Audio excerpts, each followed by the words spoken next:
Salut à tous, c'est Steven. L'actu jailbreak et les news Apple les plus marquantes, c'est tout de suite dans le résumé de la semaine.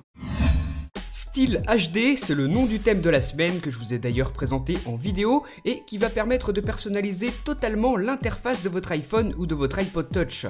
Un magnifique thème que je vous invite à découvrir ou à redécouvrir sur iPhoneaddict.fr. Toujours fabriqué par Samsung, le processeur de la nouvelle Apple TV introduite en janvier 2013 est plus petit que le précédent, malgré le fait qu'il s'agisse toujours d'une puce A5 au lieu d'une puce A5X comme on aurait pu s'en douter. Cette nouvelle version de l'Apple TV, qui dispose donc de ce nouveau processeur A5, propose exactement les mêmes fonctionnalités que l'Apple TV précédente. On peut donc penser qu'Apple est en train de tester un processeur plus petit en vue de l'implanter dans l'iPhone low cost qui verra sans doute le jour cet été. C'est la surprise de la semaine, Apple a amélioré les cartes au Japon dans son application Plan sans mettre à jour iOS en version 6.1.3, normalement destinée à apporter ces changements.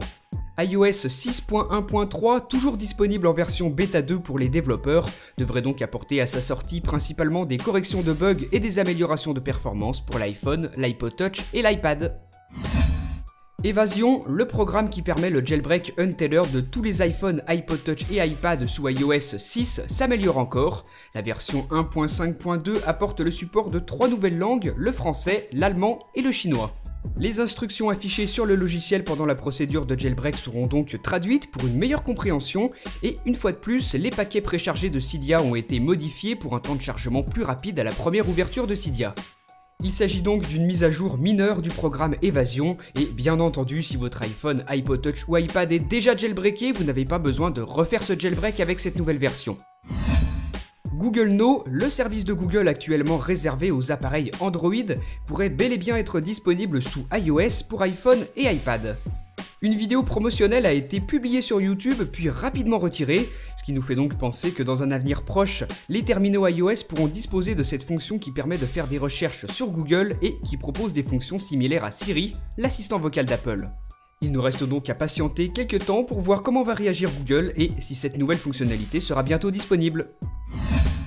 YourTube, le célèbre tweak qui vous permet notamment de choisir la qualité de vidéo de lecture sur YouTube ou encore de télécharger ses vidéos, est désormais entièrement compatible avec iOS 6 pour tout iPhone, iPod Touch ou iPad jailbreaké.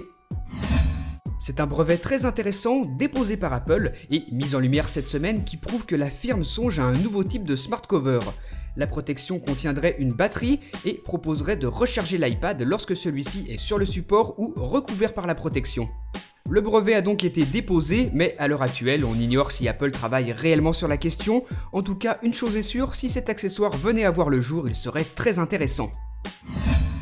Le meilleur tweak Cydia de cette semaine s'appelle Any Reminder et il vous propose une fonction Me le rappeler plus tard qui fonctionne dans les SMS, les mails, Safari ou encore avec les appels téléphoniques. Le but de ce tweak est d'étendre les fonctions de rappel sous iOS de manière à ce que vous soyez certain de ne jamais oublier ce que vous aviez l'intention de faire. L'opérateur français Bouygues Telecom a obtenu cette semaine l'autorisation d'utiliser les bandes de fréquence 1800 MHz utilisées à ce jour pour la 2G pour les passer en 4G LTE. L'iPhone 5 ainsi que l'iPad 4ème génération modèle cellulaire seront donc compatibles avec cette 4G française, mais la mauvaise nouvelle vient du fait que cette autorisation d'utilisation ne prendra effet qu'à partir du 1er octobre 2013 et d'ici là, l'iPhone 5S sera vraisemblablement déjà sorti. Il aura fallu attendre qu'une dizaine de versions bêta soient libérées pour les développeurs pour qu'Apple rende enfin disponible OS X 10.8.3 pour le public. Cette mise à jour du système d'exploitation des Mac, les ordinateurs d'Apple, apporte donc principalement des améliorations de stabilité et de compatibilité.